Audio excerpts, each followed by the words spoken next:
बिस्मिल्लाहिर्रहमानिर्रहीम, अस्सलाम वालेकुम। आप देख रहे हैं स्पोर्ट्स फ्लिक्स और मैं हूं हमजा शफीक। जनाब, न्यूजीलैंड की कमज़ोर टीम भी शाइनों पर भारी पड़ गई और मार्क चैपमैन के लाठीचार्ज की बदौलत मेहमान टीम ने ना सिर्फ तीसरा T20 हंसते खेलते कह सकते हैं कि अपने नाम कर लिया, 7 विकेटों से ये जीता है।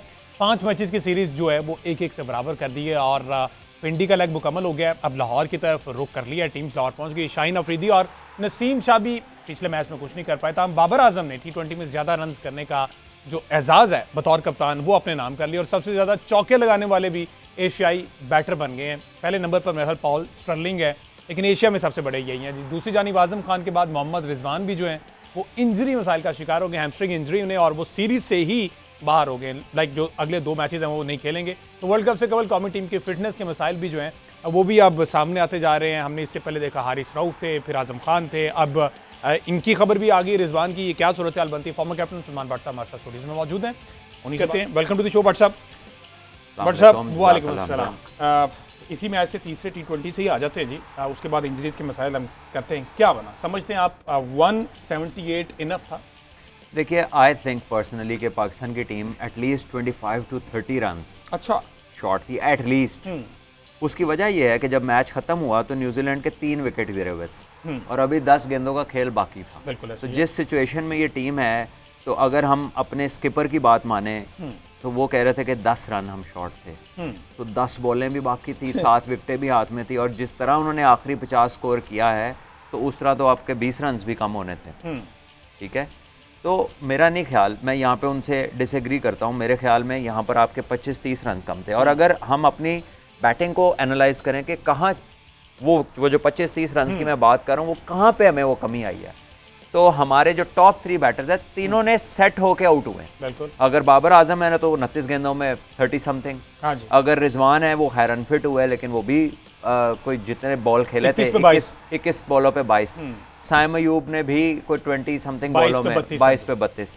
तो ये तीनों के मिला के 72 बॉल बनते हैं, यानी 12 ओवर्स का खेल जो है वो इन तीनों ने फेस किए 12 ओवर्स। और किया क्या? और जिसमें 6 ओवर्स का पावर प्ले भी है।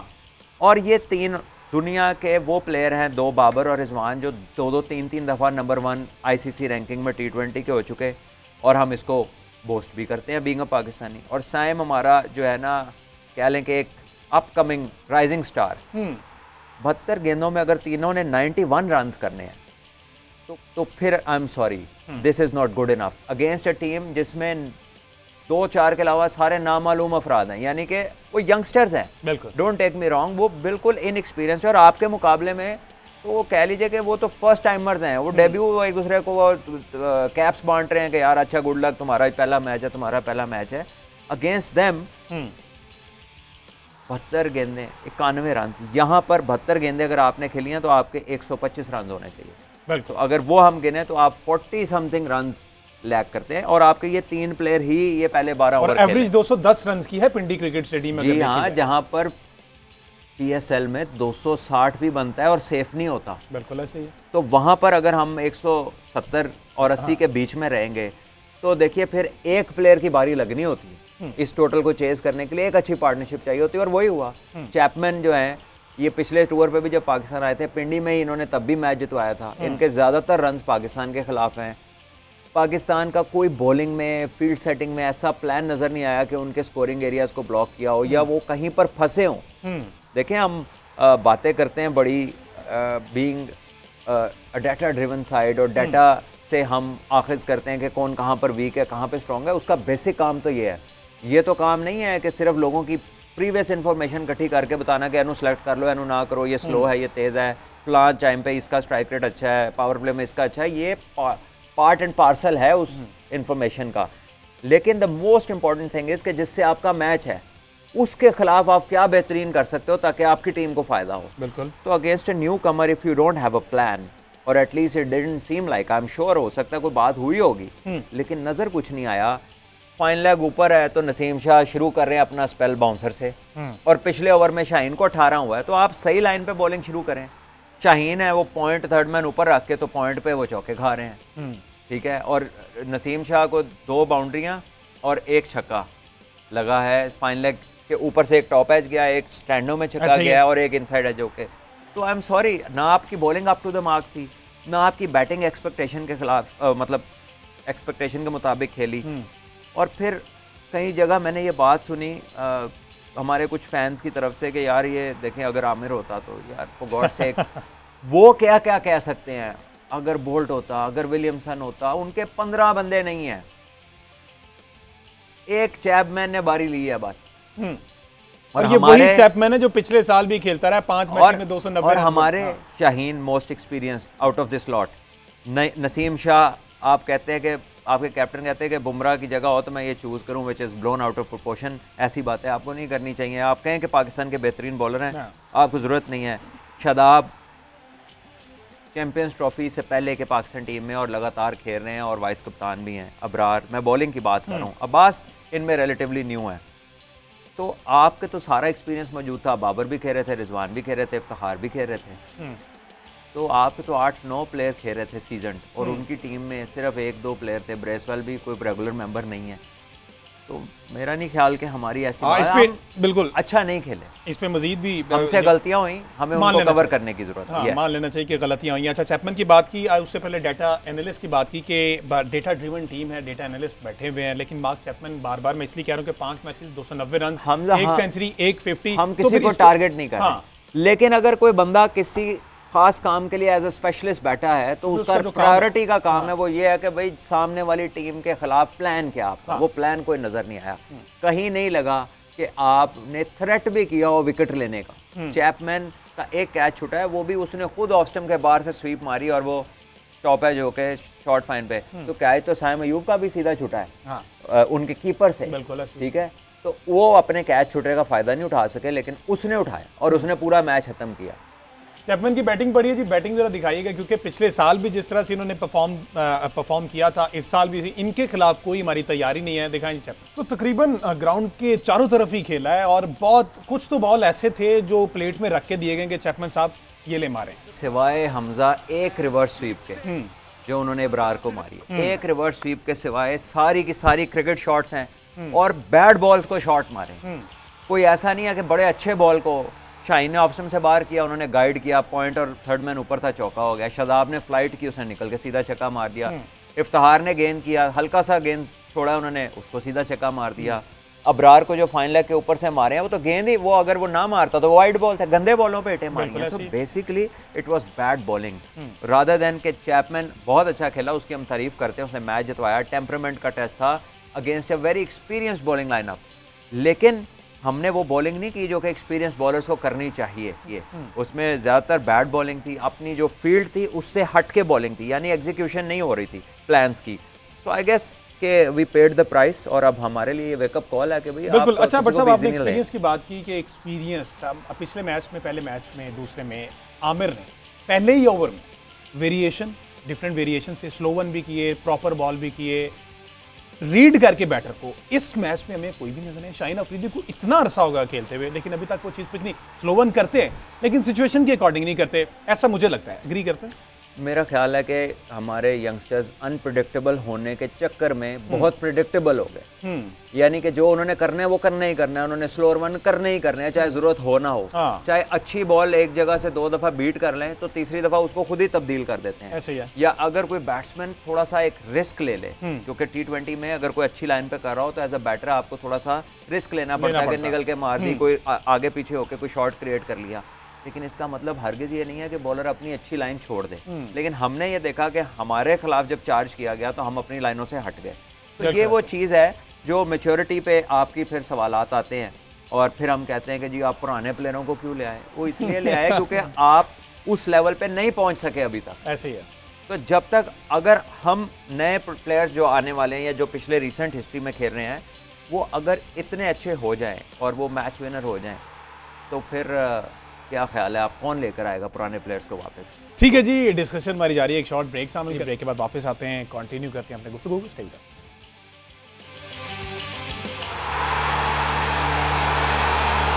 वेलकम बैक जी। बात हो रही पाकिस्तान वर्सेस न्यूजीलैंड सीरीज की, जो कि तीसरा मैच कल न्यूजीलैंड ने जीते। 179 रन्स का टारगेट दिया था न्यूजीलैंड को, जो कि उन्होंने 19वें ओवर में पूरा कर लिया। 10 बॉल्स अभी बचे। पाकिस्तान की परफॉर्मेंस की बात कर रहे हैं, पाकिस्तानी बॉलर्स की परफॉर्मेंस प्लस बैटिंग की। जिस तरह से भट्ट साहब ने कहा कि 91 रन बनाए 72 गेंदें खेलकर टॉप 3 बैटर्स ने, मोहम्मद रिजवान भट्ट साहब इंजर्ड तो हो गए हैं और आमतौर पर वो इंजर्ड ही रहते हैं, हैमस्ट्रिंग का मसला तो वो एक रूटीन मैटर हो गया हुआ उनके लिए। कल उन्होंने 21 गेंदें खेली हैं, 22 रन बनाए हैं, सिर्फ एक चौका मारा है, छक्का भी कोई नहीं। देखिए हमजा, जो आखिर में आपने बात किया ना, that is related to power hitting. अच्छा। और छक्के का जिक्र कर रहे, छक्का कम है, तो कल तो जोर से ड्राइव्स भी नहीं लग रहे थे। ठीक है, कभी कभार ऐसा होता है कि पिच जो है ना वो थोड़ा सा अगर उसमें ग्रिप हो, अगर वो होल्ड अप करे तो वो शॉट मेकिंग मुश्किल हो सकती है, लेकिन वो फैक्ट बिल्कुल डिनाई हो जाता है जब आप न्यूजीलैंड की इनिंग देखते हैं। एग्जैक्टली। क्योंकि T20 में पिच इतनी ड्रास्टिक चेंज नहीं होती कि ग्रिप थी और शॉट नहीं लग रही थी और 20-25 मिनट बाद वो ग्रिप सारी खत्म हो गई, ऐसा नहीं होता।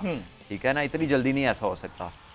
तो आई थिंक कि पाकिस्तान का clear lack of muscular development है। आपकी जो स्ट्रेंथ लेवल्स है ना वो एट पार ही नहीं है इंटरनेशनल लेवल की टीमों के साथ, चाहे किसी को ये बुरा लगे, चाहे ये किसी को कोई हकीकत पसंद हो।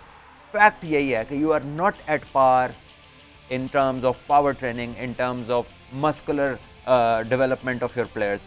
आप ज़्यादा करते हैं endurance development, आप ज़्यादा करते हैं भागना, दौड़ना, स्प्रिंटें लगाना, which is a very important aspect of being fit. लेकिन you are nowhere close to international athletes जब आप पावर की बात करते हैं। अगर आप साउथ अफ्रीका की टीम देखें, ऑस्ट्रेलिया की देखें, ये न्यूजीलैंड के लड़के देख लें, बिल्कुल कल वो जिसने शाहीन को छक्का मारा है, ज़रा उस लड़के की कलाइयाँ देख लें, बाकी उनके प्लेयर के देख लें और अपनों को देख लें, शोल्डर्स उनके देख लें, अपनों को देख लें, बाजू उनको देख लें, थाइज, काफ्स, ग्लूट्स, चेस्ट, सारों की देख लें और अपनों की देख लें। तो हम जब तक वो तर्ज़े ट्रेनिंग अपनाएंगे नहीं जो बाकी दुनिया कर रही है, पता नहीं हम कौन से ट्रेनर बाहर से उठा के लाते हैं, वो हमारे साथ होते हैं टूर्स पे, ऑन द गो मेंटेनेंस पे काम होता है। लेकिन ये जो बनाना है, फिजिकल डेवलपमेंट है, स्ट्रक्चरल डेवलपमेंट है, ये ऑफ सीजन के काम है। और ऑफ सीजन के लिए आपको कोई 1-2 लीगें सैक्रिफाइस करनी पड़ेंगी, कोई 4 से 6 महीने अपने ऊपर लगाने पड़ेंगे। और क्योंकि ये नहीं तैयार, तो इनको देख के पिछले लोग तैयारी करते हैं, वो भी इन्हीं के तर्ज पे तैयार हो रहे हैं। तो ये तो जब तक कोई इंडिविजुअली अपना रास्ता डिफरेंट नहीं करेगा तो आप इंटरनेशनल एथलीट क्या लगता है ये फैंसी ट्रेनिंग, फैंसी फिटनेस जो है ये कब से अडॉप्ट की हुई है पाकिस्तान टीम ने? कब तक बेहतर थी? मस्कुलर मेमोरी तो चीज होती है ना कि आपको पता नहीं है, पता सारा कुछ, आपके सामने दुनिया है सारी। हाँ। आप उनसे मैच खेल रहे हैं, आप उनका स्ट्रक्चर देखें, आप अपना स्ट्रक्चर देखें, तो आपको क्या लगता है? और ये आज की बात नहीं है, ये जैक कैलिस के दौर की बात बता रहा हूँ, जो कि साउथ अफ्रीका के ग्रेट ऑलराउंडर थे। हमने उन्हें खुद देखा किस किस्म की पावर लिफ्टिंग वो करते थे। हेडन को क्या हमने नहीं देखा? क्या हमने उसको नहीं देखा था जो उनका साइमंड्स था, एंड्रयू साइमंड्स था, या बाकी की पूरी ऑस्ट्रेलियन टीम, आप जिसका नाम ले लें, आजकल की, पिछली, वॉटसन का स्ट्रक्चर देखे, PSL खेलता रहा, क्या हमारे लड़कों ने कभी उनको नहीं देखा कि वेस्ट इंडीज के प्लेयर आके खेलते हैं, हमने उनको नहीं देखते PSL में? बिल्कुल। Genetically yes they may be toll, लेकिन डेविड वार्नर तो टॉल नहीं है, लेकिन उसका भी मसल पैक है। ठीक है, so your fitness is not at par with international athletes, and the way you are going about it, it is likely that you will never be at par with them unless you start to train like them. ठीक है, अच्छा उस्मान खान की मैं बात करना चाहूँगा। पहले match में भी फ्लॉप हो गए, कल वाले मैच में भी फ्लॉप हो गए, क्या समझते हैं कहाँ पर लैक कर रहे हैं? क्या PSL बेस्ड परफॉर्मेंस उनको इस तरह से सिलेक्ट करना थोड़ा बहुत पछतावा है, या अभी टाइम देना चाहिए, उन्हें मजीद देना पड़ेगा? बल्कि देखिए जी, पाकिस्तान में टेम्परामेंट बहुत शॉर्ट है लोगों के और बड़ी शॉर्ट टर्म मेमोरी है। आपने काफ़ी कुछ कुर्बान किया है, मेरी दुआ है कि वो बच्चा जो है वो रन्स कर जाए, वो इस्टेब्लिश हो जाए पाकिस्तान की टीम में, और अल्लाह करे कि वो रन्स कर जाएं आगे। लेकिन वो जो आउट हुए हैं उन्होंने बहुत ज़ोर से शॉट मारा, वो जो बिल्कुल इश सोडी का एक बॉल था जो इनसाइड एज पे वो आउट हुए पिछले मैच में। और आई थिंक कि he needs to do something ये 3-4 मैचों में। अगर ये नहीं करते, there is already no promise and there are chances कि वो फिर उन्हें सारा कुछ रिपीट करना पड़ेगा कुछ क्लेम करने के लिए। और पाकिस्तान की जो डोमेस्टिक क्रिकेट है वो कोई ऐसी भी नहीं है कि आप जब मर्जी आए और जो मर्जी कर लें। So I really wish him all the best कि वो रन्स कर ले। बिल्कुल जी, टाइम चूंकि कम है, कल के प्रोग्राम में भी इसी परफॉर्मेंस पे बात करेंगे, प्लस मैनेजमेंट पे बात करेंगे। तो अभी कि अब पिंडी से लाहौर टीम्स पहुंच गई, तो पाकिस्तान क्रिकेट बोर्ड की तरफ से जो न्यूजीलैंड के खिलाफ सीरीज के लिए लाहौर में जो मैचेस होने हैं उनकी टिकटिंग बूथ जो है वो लगा दिया गया, जहां शायकीन क्रिकेट की बड़ी तादाद टिकट्स खरीदारी में इस वक्त मसरूफ हैं। और हमारे रिपोर्टर जो हैं, स्पोर्ट्स रिपोर्टर आकिब कुरैशी इस वक्त वहाँ मौजूद है। आकिब, लाहौर ये किस तरह से वेलकम कर रहे हैं? और मेरा ख्याल टिकट सारे बिक ही गए होंगे, क्या कहते हैं? जी बिल्कुल, पाकिस्तान और न्यूजीलैंड के दरमियान T20 सीरीज़ जो है वो रावलपिंडी में मैचेस उसके ख़त्म हो गए हैं। अब मेला जो है वो सजेगा लाहौर के कज़ाफ़ी स्टेडियम में, जहां पर शायकीन की अभी से ही तादाद जो है वो बड़ी एक्साइटेड नज़र आ रहे हैं जो शायकीन है। मैं इस वक्त मौजूद हूँ लाहौर के लिबर्टी राउंड बोर्ड पर, जहाँ पर पाकिस्तान क्रिकेट बोर्ड ने एक टिकटिंग बूथ लगाया है टिकट लेने के लिए। वो PCB के इस इक़दाम से आसान हो गई। लास्ट टाइम जब PSL हुआ था तो TCS के ऑफिस में बहुत लंबी लंबी लाइन्स होती थी, कभी वो कहते थे 4 बजे के बाद आप नहीं आ सकते ये। तो मैंने कल ही पोस्ट देखी है PCB के कि उन्होंने कज़ाफ़ी स्टेडियम के बिल्कुल बाहर कर दिया। जी मैं अभी टिकट लेने ही आया था, इनका बड़ा अच्छा इक़दाम है PCB का। बहुत लंबी कतारें होती है TCS के ऑफिस के बाहर, लेकिन PCB का बहुत शुक्रगुजार है हम कि उन्होंने बड़ा अच्छा इक़दाम किया है इधर। ये बिल्कुल कुछ शायकीन के आपने बात सुनी, उनका कहना था कि बड़े एक्साइटेड है हम यहाँ पर। पाकिस्तान क्रिकेट बोर्ड की तरफ से 300 से लेकर 7,000 रुपये तक की टिकट की जो है वो कीमत रखी गई है, और तमाम टिकटें जो है इस टिकटिंग बूथ पर अभी जो है फ़रोख्त के लिए मौजूद है। और शायकीन क्रिकेट अपनी पसंद की जो है वो टिकट यहाँ पर ख़रीदने में मसरूफ़ हैं, और वो कहते हैं कि हम अपनी आंखों के सामने अपने सुपरस्टार्स को खेलते हुए देखने के लिए बेचैन हैं। जी बिल्कुल जी, आकिब ने सारी सूरत हाल बताई और लाहौरिया जो वेलकम करने के लिए तैयार है। एक अच्छा इनिशिएटिव लिया गया जी PCB की जानिब से। व्हाट्सएप कज़ाफ़ी के बाहर ही उन्होंने बूथ बना दिया है। पहले वो TCS के दफातर में धक्के खाते थे, लेकिन अभी जो फैंस ने भी शुक्रिया अदा किया है कि आपने फैसिलिटेट किया। देखिए ये तो अच्छी चीज़ है, अगर आप इसको यूज़र फ्रेंडली बनाएंगे और लोगों के जो एंट्री और एग्जिट आसानी होगी और अंदर भी थोड़ा फैसिलिटेट करेंगे तो फिर आपको क्राउड्स भी मिलेंगे और क्राउड्स का बिहेवियर भी आपको अच्छा मिलेगा और हंसते खेलते लोग मैचेस को देखेंगे, और अगर आप जीत जाएंगे तो वो और उनके लिए और एट द एंड पिंडी ने बहुत अच्छा वेलकम किया न्यूजीलैंड को। दोनों मैचेस हाउसफुल थे और इसका क्रेडिट तो डेफिनेटली पिंडी के अवाम को जाता है। और हमेशा से, पर सब छोटा स्टेडियम इस वजह से भर जाता है या वैसे ही पैशनेट है क्रिकेट के वाले से? देखिए पिंडी हो गया, इस्लामाबाद हो गया, यहाँ पर आपको पता है कि लोग अगर रात के मैचेस होंगे तो पीपल आर फ्री, तो रात की इतनी एक्टिविटीज है नहीं लाइक लाहौर एंड कराची, तो there is more likely to get filled. इसी तरह अगर आप गुजरांवाला, सियालकोट, फैसलाबाद चले जाएं, हैदराबाद चले जाएं तो आपको हाउसफुल ही मिलेंगे, लेकिन हम उधर जाते ही नहीं। ठीक है जी, डिस्कशन हमारी जारी थी। कल के शो में मजीद हम मैनेजमेंट पर और इन प्लेयर्स की परफॉर्मेंस पर बात करेंगे। आज के शो से